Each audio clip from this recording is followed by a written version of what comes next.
El sonido del cristal al romperse fue tan violento que por un segundo Laura pensó que había sido su propio corazón. La copa de vino se estrelló contra la pared, y el líquido rojo se deslizó como una herida fresca sobre el papel tapiz dorado, el mismo que ella había elegido con tanto esmero cuando aún creía que aquella casa era un refugio, no una prisión. Mauricio la miraba con los ojos inyectados en rabia. Frente a él, en el sofá, estaba Camila, la amante. Una mujer de poco más de 20 años, de cabello liso y oscuro, vestida con un vestido color crema que parecía gritar inocencia, aunque nada en ella lo fuera. «No te atrevas a tocarla», vociferó Mauricio, poniéndose frente a Camila como si protegiera a una víctima. «Ella no tiene la culpa de nada». Laura lo observó, incrédula, con el rostro bañado en lágrimas y el alma hecha trizas. De verdad estaba escuchando aquello. Su esposo, el padre de sus hijos, el hombre al que amó por más de una década, estaba defendiéndola a ella. «No tiene la culpa», logró decir, la voz quebrada. «Entonces, ¿quién la tiene, Mauricio?» «Yo, por confiar en ti, por creer tus promesas, por construir esta casa contigo mientras tú la llenabas de mentiras». Él dio un paso hacia adelante, el rostro rojo, la mandíbula apretada. El olor del alcohol lo delataba. Había bebido antes de enfrentarse a aquella conversación, como siempre hacía cuando no quería asumir la responsabilidad de sus actos. «Ya basta, Laura», gritó. «No vas a humillarla más. Camila no te robó nada. Si nuestro matrimonio se acabó, fue porque tú lo mataste. Con tus gritos, con tu frialdad, con tu maldita necesidad de controlarlo todo». Las palabras la golpearon más fuerte que cualquier golpe físico, pero el golpe llegó igual. Un manotazo seco, brutal. El sonido del impacto llenó la habitación. Laura perdió el equilibrio y cayó sobre la alfombra. Sintió el ardor en la mejilla y el sabor metálico de la sangre en la boca. Camila chilló, tapándose el rostro con ambas manos. Mauricio retrocedió apenas un paso, temblando, con el pecho subiendo y bajando, como si acabara de cometer algo que no sabía cómo deshacer.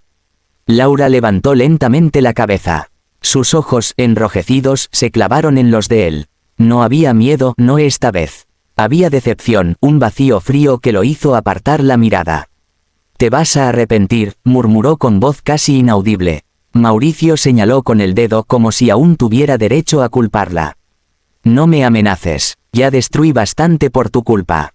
Y se marchó, arrastrando a Camila del brazo. La puerta se cerró con un portazo, y el eco de su furia se quedó flotando en la casa vacía. Las horas siguientes fueron un silencio interminable. Laura permaneció sentada en el suelo con la mirada fija en el vino derramado y los pedazos de vidrio. No lloraba, no gritaba, solo respiraba lentamente, intentando que el dolor físico no la consumiera por completo. No llamó a nadie, no denunció la agresión. Solo se encerró en su habitación y observó las fotografías en la repisa, su boda, el nacimiento de su hijo mayor, el último aniversario en el que él aún la miraba con ternura. Todo eso había muerto. Durante los días siguientes se movió como una sombra. Los niños estaban con su abuela, ajenos a lo que ocurría. Mauricio no volvió, aunque ella sabía que tarde o temprano lo haría, tal vez para recoger sus cosas o simplemente para herirla con una nueva humillación. Pero la sorpresa llegó antes. Una mañana, el timbre sonó. El cartero le entregó un sobre blanco con un sello que le heló la sangre, Hernández y Asociados. Temblando, lo abrió. Era una notificación judicial. Mauricio había solicitado el divorcio, y pedía la custodia total de los niños. Alegaba que ella sufría de inestabilidad emocional, y que no era apta para cuidar de ellos. Laura dejó caer el papel sobre la mesa. Por un momento creyó que el aire se le escapaba del cuerpo. Después de todo lo que le había hecho, aún tenía la crueldad de querer quitarle a sus hijos. Llamó a su amiga Julia, abogada, quien al escuchar la historia solo respondió: «Hay alguien que puede ayudarte. No es barato, pero es el mejor». Y así conoció a Andrés Ramírez. El día de la audiencia, el cielo estaba gris. Laura llegó al juzgado vestida con un traje sencillo, el cabello recogido, el rostro sereno pero pálido. Andrés la acompañaba, llevando una carpeta bajo el brazo. Su expresión era imperturbable, aunque sus ojos denotaban una calma peligrosa. «Confíe en mí», le dijo antes de entrar. «No diga nada si no se lo pido». Dentro de la sala, Mauricio ya estaba allí, de pie, impecablemente vestido con un traje oscuro. A su lado Camila, tomada de su mano. Parecían una pareja perfecta, una imagen fabricada para engañar al mundo. Laura sintió un nudo en la garganta, pero se obligó a mantener la compostura. El juez, un hombre de voz firme y mirada cansada, comenzó el proceso.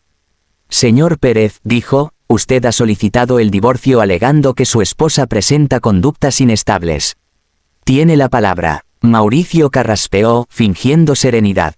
Sí, su señoría. Mi esposa ha sufrido episodios de desequilibrio emocional. Ha tenido arrebatos violentos, me ha agredido verbalmente en múltiples ocasiones y temo por la seguridad de mis hijos. Yo solo quiero mantener la paz.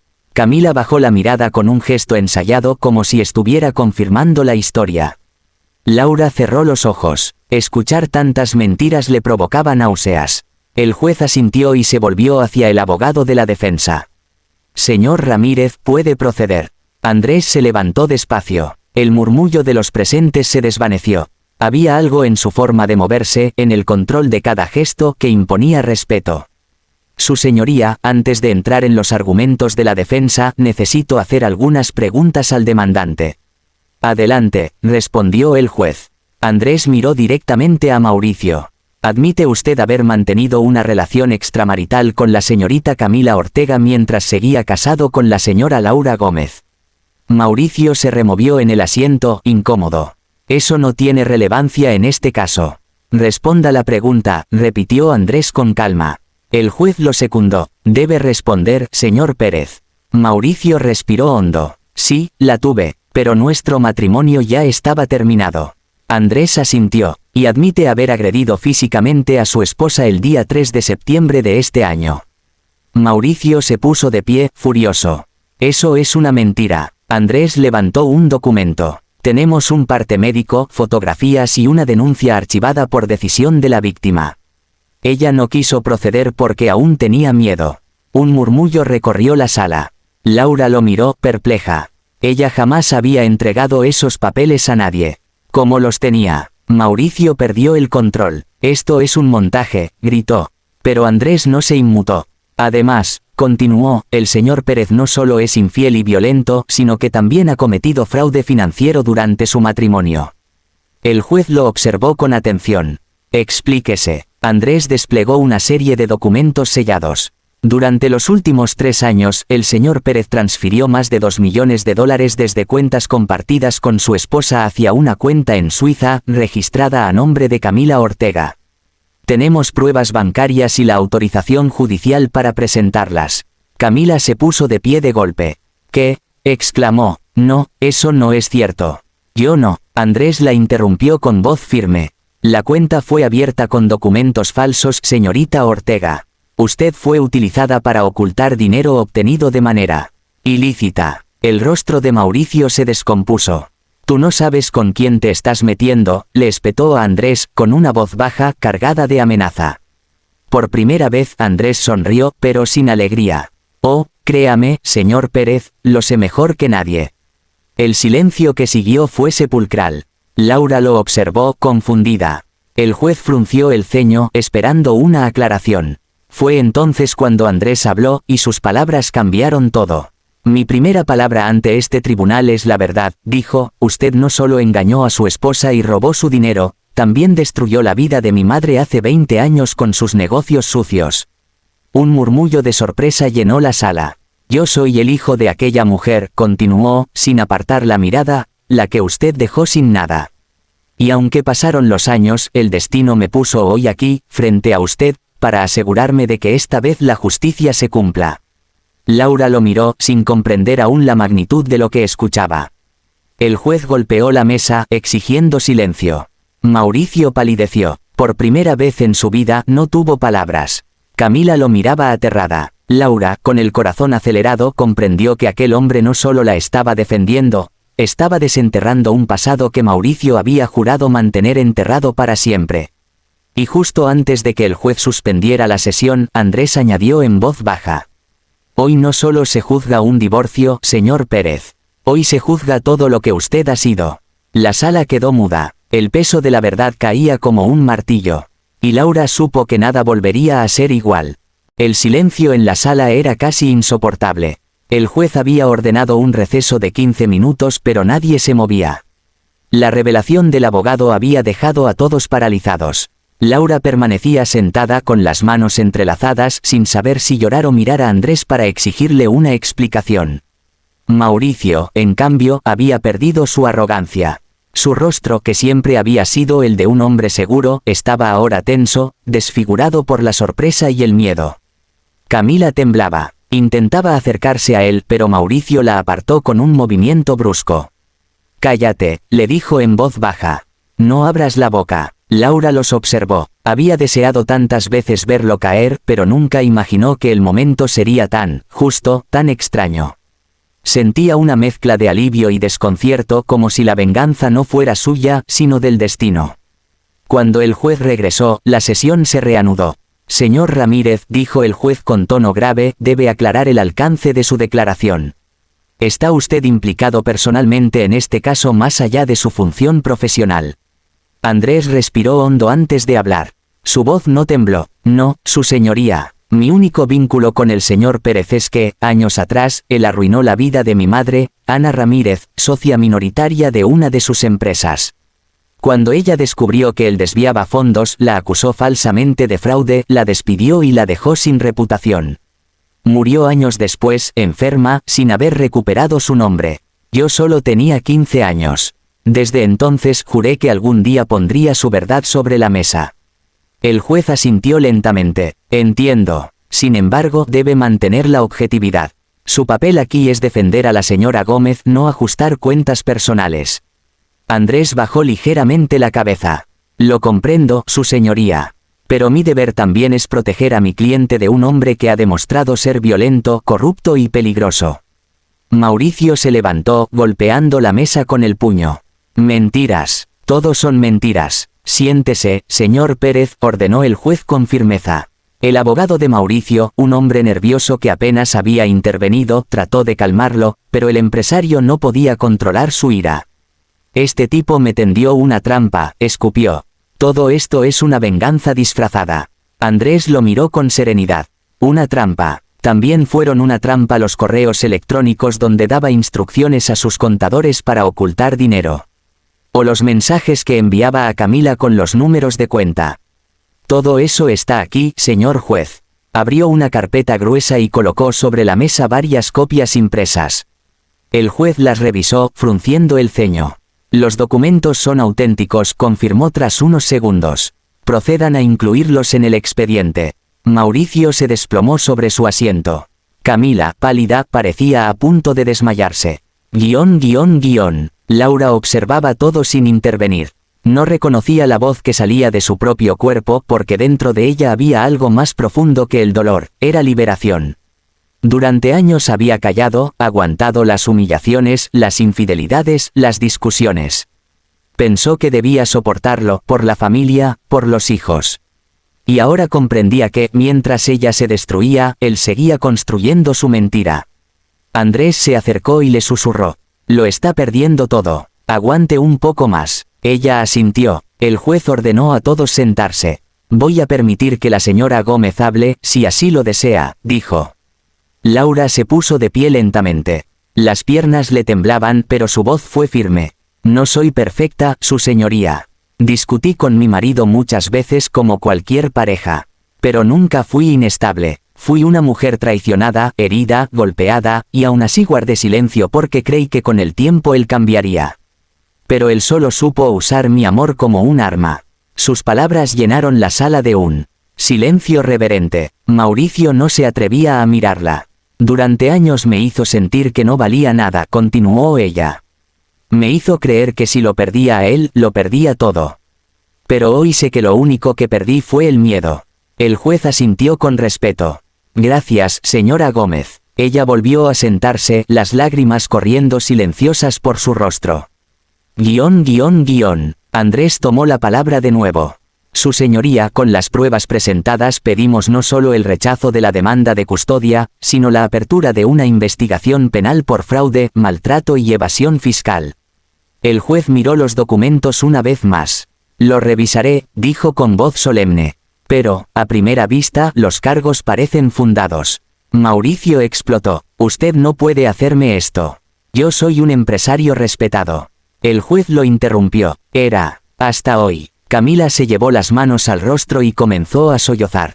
Mauricio, dime que no es verdad, gritó entre lágrimas. Dime que no me usaste. Mauricio no respondió. Se quedó inmóvil, derrotado. Su mirada se perdió en el suelo buscando una salida que ya no existía. Andrés se acercó un paso y dijo con voz baja pero cargada de significado. La verdad siempre llega, aunque se esconda 20 años. 2 meses después la noticia ocupaba los titulares. Empresario Mauricio Pérez acusado de fraude y violencia doméstica. Las imágenes de su arresto recorrieron las redes.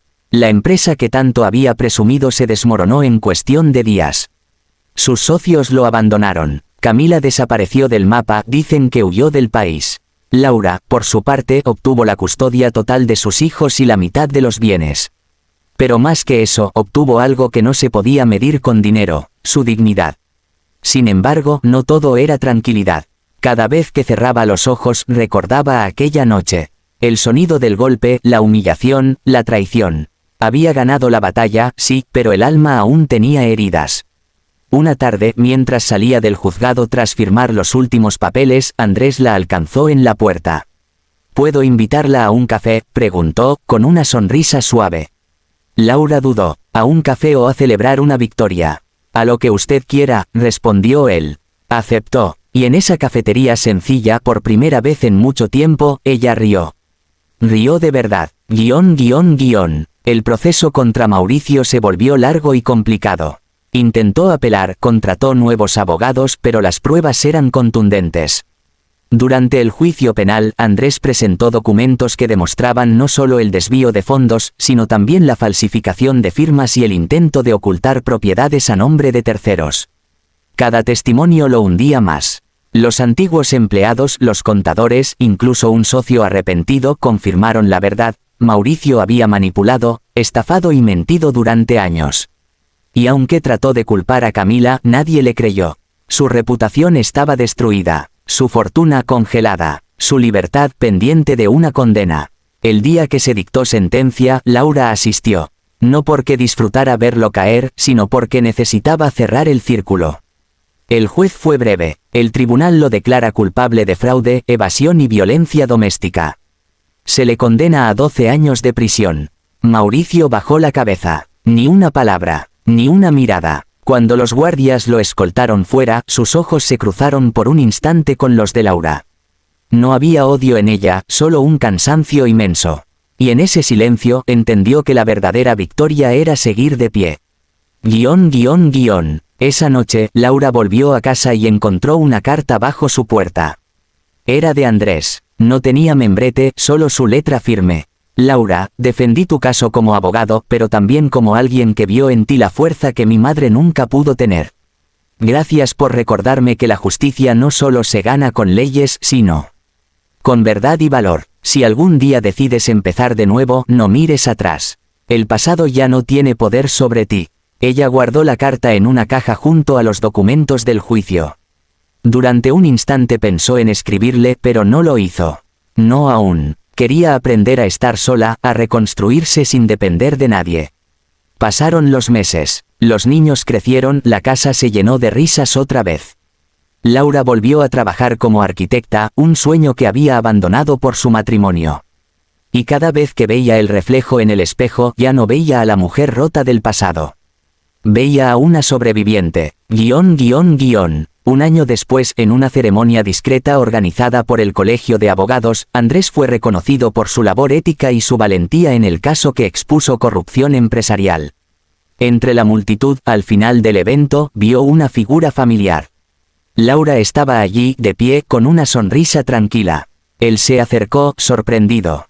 No pensé que vendrías, dijo. No podía faltar, respondió ella. Si no fuera por ti, quizá seguiría viviendo en silencio. Andrés negó con la cabeza. Fuiste tú quien tuvo el valor. Yo solo te ayudé a mostrarlo. Ambos guardaron silencio unos segundos mirando hacia el estrado vacío. ¿Y ahora qué sigue para ti?, preguntó él. Laura sonrió mirando hacia adelante. Vivir, dijo simplemente, sin miedo, sin cadenas. Y tal vez, con un café de vez en cuando. Él rió, eso puedo prometerlo. Mientras el atardecer teñía de oro el cielo, salieron juntos del recinto. La historia de dolor y traición quedaba atrás, sepultada entre expedientes y recuerdos. Porque, al final, la justicia no solo había sido un veredicto. Había sido una liberación. Y aunque el pasado nunca se borra del todo, Laura sabía que la última palabra siempre la tiene la verdad.